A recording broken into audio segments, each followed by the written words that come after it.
So everybody, this is it. This is the SUPboarder review of the 2019 Starboard Longboard, a brand new board for them. Nothing to judge it on apart from other boards from other brands, which we'll go over more in another completely separate head-to-head SUPboarder Pro video, so remember to check that one out. But now we are talking about this board.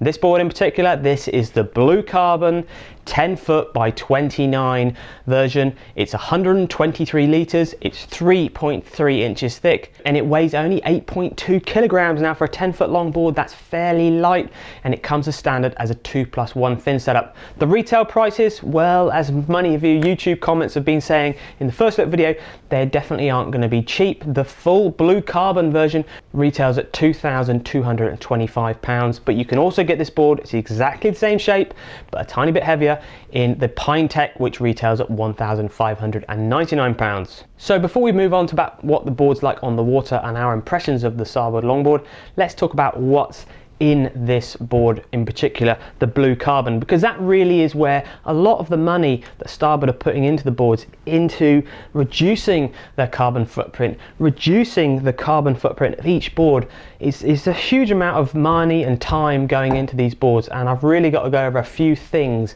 what is in this board. The internal core of this board is a molded EPS foam core, so there's no wastage there. Then the deck and the rails are wrapped with armor foam, which is basically 100% recycled bottles, which is amazing to hear that that sort of stuff is in this board. The replacement for the main carbon structure of the board is replaced with S-glass, which is still an incredibly strong glass material, which is then wrapped over the deck and the bottom of the board. The rails of the board are still full carbon, but you can't see them because they are underneath the flax rails, which is finishing off the board again, so it gives the board a bit of stiffness having the carbon inside the flax, and obviously a huge amount of strength. Underneath the board you've got N-grade balsa, which is incredibly good at impact resistance, and it's very fast growing, and obviously being N-grain you waste less of the wood. And bear in mind the S-glass is finished on top of that.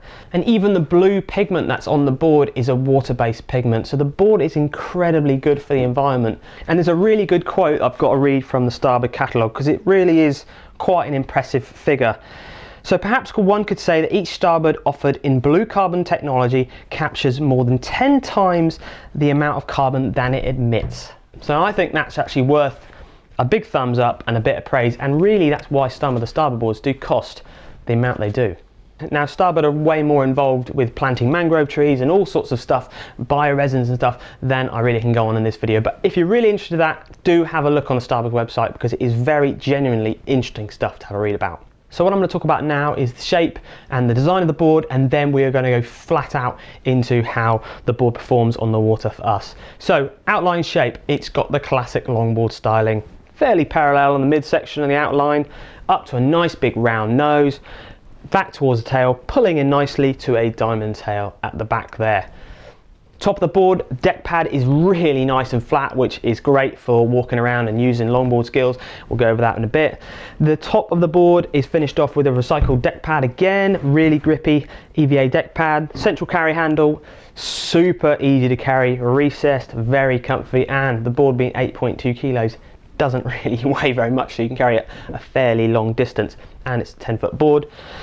Moving to the back of the deck pad, you've got your nice tail kicker you can ram your foot against, and you've got the raised sort of arch pad, I sort of call it, where you can get your foot over it, and it does make a difference, and you can feel that when you're surfing.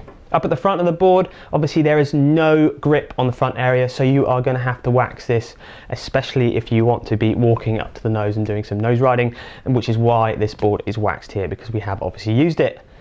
Being 3.3 inches thick, it is not a very thick board, so the rails are nice and pulled in, nice and low volume, and then it offers you a good amount of drive and grip on the bottom turns. If we turn the board over, there you can see the stunning N-grain balsa up at the front there, but the N-grain balsa is over the complete length of the board, but you've got the blue water-based tint over the back section. It does look absolutely phenomenal. This really does look good. The bottom shape of the board are crossways. Starting up at the front, you've got your double concave, which is basically where the middle is raised up, giving two lower side planes. And then it sort of flattens off, but it's still a double concave with a main center V coming up. And then the center V gets a little bit more pronounced, comes out a bit, but settles off in the double concave here. And again, the V is still in the middle of the board. What that does, it does make the board feel very smooth on the wave, and it offers you a nice transition from rail to rail turns, so from your bottom turn up to your top turn and redirecting. Having that sort of V with the double concave does work quite well in that sense. The rocker line of the board, which is the curve from nose to tail, it's got a nice healthy amount of nose kick, which not all longboards that we've tested have got that. So healthy amount of nose kick, flattens off in the midsection, which makes it fairly quick, and when you want to trim it up near the midsection going down the wave, that's where the speed is generated. And it's got a healthy amount of tail kick as well, which there helps the turning. The fin setup is a 2+1 fin setup. Remember, that's where you have your bigger center fin and two smaller side fins. The side fins are 4.5-inch FCS fins, and the center fin is a 6.7-inch bioresin balsa fin. And in fact, actually the side fins are bioresin and balsa as well, so they're very lightweight, and again, good for the environment fin. The fin boxes definitely are easily to see more on the outside than sort of other boards we've tested. That is going to offer you a lot more grip on the bottom turn, and it's going to keep that board holding to that wave face again. But we're going to talk about the fin setup a bit more later on, but definitely it's a nice, really nice design fin setup, and it's quite good for the overall experience of the board. Now, sorry if I was rushing through that, but I just wanted to get through all the sort of stuff you can read on the catalogue and get hold on the internet. We want to go on to really what this board felt like for us, because we were pretty excited to surf this board. We've been using a lot of longboards over the last year and a half from all of the brands, and it's just so good to see that these really good longboards are coming out from the main players, and this was the one that we really were waiting for. So looking at paddling out with the Starboard Longboard. Now both the boards, the 9-foot and the 10-foot, are 3.3 inches thick. Now that's not really that thick of a board, especially for the size. Obviously you're going to get a huge amount of performance gain by having nice thin rails because of that, but also from the sensors paddling out, it does mean if you don't punch over the wave enough and you end up punching into the wave or the white water, the water does come over the board very easily. And actually that's quite a good thing, because you don't get pushed back a huge amount when you're paddling out. The downside of obviously having a 10-foot board is you have got to, if you want to get your board up over the white water and actually not have the wave punch over the deck, you're going to have to get further back and really be a bit more positive on your back foot to get the board over that white water. It's not hard to do, it's just something you have to do and you have to understand when you get into surfing 10-foot boards in all sort of size waves. Now when you do pop over the white water and you're in that area where the wave has passed and all the foam is moving around and the water's not quite stable enough to support the board, you will feel this board feels a little bit smaller than a 10-foot by 29 board, and that's really again due to the thickness. So just something you have to be aware of. It's definitely not hard to paddle, but that's something you're going to be aware of definitely if you're sort of a heavier rider up to the 90 kgs. That's when you'll feel this board is actually quite small. Now when you're paddling it on the flat, maybe in between waves, or you actually turn in to catch a wave, it does actually feel very quick, and it definitely doesn't feel slow and boggy like some other longboards. So that's a good point, so you can easily get a bit of speed up to catch waves very early on and keep the paddle strokes going to keep you on those waves too. Now talking about the Starboard Longboard on a wave. Now for me, the point where you're on the wave but you haven't quite dropped in and put the bottom turn in on the face is the most exciting point, and it's even more exciting if I have no idea what the board is going to feel like. The problem is usually it takes 3 or 4 times to get used to the board and how it wants to bottom turn opposed to how you want to bottom turn it. I can 100% say the Starboard Longboard is probably one of the easiest bottom turning longboards I have surfed. And it's probably due to the fins right on the rails. They give so much grip on the bottom turn, and obviously the narrow rails being relatively narrow at the tail. They really do bite and drive on the board. It's very easy to do. You haven't got to be in a sort of sweet spot like some other boards. You can maybe come into the bottom turn a little bit tentatively up in the midsection, or you can be sort of more in the aggressive performance stakes near the back of the board more. Riding along a wave, it's very happy to trim and smooth and ride up and down like you would expect on a traditional longboard. The board feels nice and fast, probably to do with that sort of quite parallel outline and the rail shape, and the ride is really smooth, and that's definitely to do with the double concave and the V in the center of the board. It's very easy from sort of the bottom turn transition up to the top turn. You can be quite smooth and relaxed with your turns as you would expect with a longboard, or you can actually really throw some spray around and throw the board around. Now this is a 10-foot long board. It's a big board. I know you might not think this is a big board, but from a surfing stakes, and we're talking a performance surfing stakes here, this is actually a big board to throw around. But because of the tail shape, diamond tail, and the tail kick, the rocker at the tail there, you really can crank that board around. And I was a bit amazed how quick the board came around, because it's, you know, it's 2+1, it's a traditional sort of fin setup, it's not a quad like some other brand longboards, and it does come around really well. And if you come back around and you end up being in sort of a bit more of a critical section than you want it to be, you've got the nose kick to get out of that situation and go down the bottom turn and carry on. So it really does surf well for the length of the board, and it's not afraid to get into those tighter critical sections of the wave. So longboard surfing, it's really about being smooth, stylish, and obviously being able to walk the board. This one being 29 wide, it gives you a nice amount of width to learn to walk the board, and it's actually relatively easy to get your feet up there. Will, who tests a lot of short boards and does touring stuff, he's not really a longboard surfer, but he could easily get his footwork up near the nose, and he said to me, I don't know what I'm doing, but he could do it. He could get up there and get those feet up near the nose. You have got to trim your body weight either in the center or to the wave side edge of the rail, because it does get a little bit loose when your feet get right up there, but we'll talk about that more in a minute. Coming off the top and doing floaters and re-entries, really easy on this board. Again, helps with the nose rocker, pulls you out of the situations.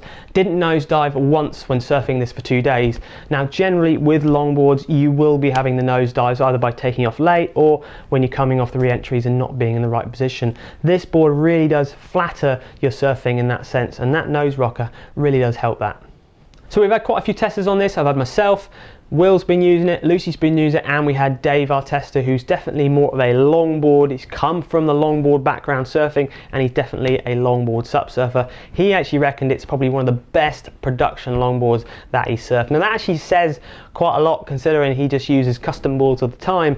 To say that a production board is as good as a custom board in the surfing sense is actually quite a big thing. So who do we think this board is best suited for? Well, definitely it's a very easy board to surf. You're going to be able to surf it as an intermediate surfer, as long as you're not too heavy. Sort of 75, 80 kilos and sub, it's going to be quite happy for you to take it as a sort of low level surfer, and it's going to take you through your surfing career. Weight wise, it's going to take the lightweight paddlers, but I would say up to about 90 kilograms. If you're 95, you're going to have to be pretty on it with your footwork, or be a very experienced surfer, because there isn't much volume up in the thickness of the board, because it is 3.3 inches thick. So wave size, well, it's going to handle 1 foot knee high, no problem at all. The cleaner the waves, the more fun it will be, but because of the double concave, it will handle the choppier waves too. Up to about head high. We did have a few waves over head high, and to be honest, when it got to the faster sections, because of the length of the board and the size of the board, it did start to bounce a little bit, but that is to be expected for the size of the board. So head high and down is a really good size range for this board. So to summarise this SUPboarder review with pros and cons and value for money, well, the pros, I think it's probably the best all-round balanced longboard that's on the market from a main brand now. It's going to be really happy to get you into SUP surfing if you're a lighter paddler, I mean 70 kg. If you're a heavier paddler, 90 kg. If you're a bit more on it and you've come from a surfing background or SUP surfing already, it is going to be a board that you're going to like. Now looking at cons, I think this board is a very good all-round board, as I've just said. But if you're after a longboard to start walking up to the nose and really getting those toes on the nose and having the board being very secure while you're up at the nose, you're going to have to look at the centre fin. Didn't feel that the base or the width of the centre fin or the length of the centre fin was long enough to give you enough support when you're up at the nose. You could quite easily get up to the nose, but it did start to feel quite loose and the tail wanted to start to come out. Now that's fine if you want to start doing board 360s and look like Laird Hamilton, which some of us are trying to do, but if you're not quite at that level and you want a bit more support and security when you're walking up to the nose, get yourself a wider base fin or a bigger depth fin, just to keep the control of the board when you're getting up to the nose. It's not really a con, but it's definitely something that's worth noting. And if you want to start nose riding, because this board does it really well, maybe put a bigger center fin in there to give you a bit more support. And value for money, well, you guys really know whether you think this board is value for money or not. I mean, it is a lot of money, isn't it? A blue carbon is £2,225, or you can go for the Pinetech at £1,599. So these boards are expensive, and they are like 3 or 4 times the price of a custom shape that you can go down to your local shaper and get. But you've got to bear a few things in mind. You know, Starboard are putting a huge amount back to the environment, but the big thing for me is I really think these boards are tough. I mean, I've had a few knocks down the rails and there isn't a mark on these flax rails, and obviously the flax being coupled up with the carbon on the rails does give you a very hard wearing board. I personally think if SUP surfing is your sport and you are dedicated to it, I don't think spending £2,000 on a board is a problem. Maybe if you've got 16 other sports to go along with it, it's quite an expensive option. But if you really are wanting a performance-based longboard from a main brand that really does give back to the environment, I do think it's worth putting your hand in your pocket for a Starboard longboard in the blue carbon if you can afford it. So I really hope you found that SUPboarder review interesting, informative, and it sort of answers the question if you think the Starboard Longboard is a board for you. If not, remember, check out the SUPboarder Pro video where we're going to be doing head-to-head, compared this board, the Starboard Longboard, against the RRD Long SUP, the Nationalu Pro, and we might even talk a bit about the Fnatic Starmaster, because I know a lot of you want to know which one to go for out of those and which board is best for you in personally. Remember, SUPboarder Pro, we always get you to email us your questions and we get back to you directly in person. So check out that if you want more information. Otherwise, we'll see you on YouTube or on SUPboarder. Thank you very much.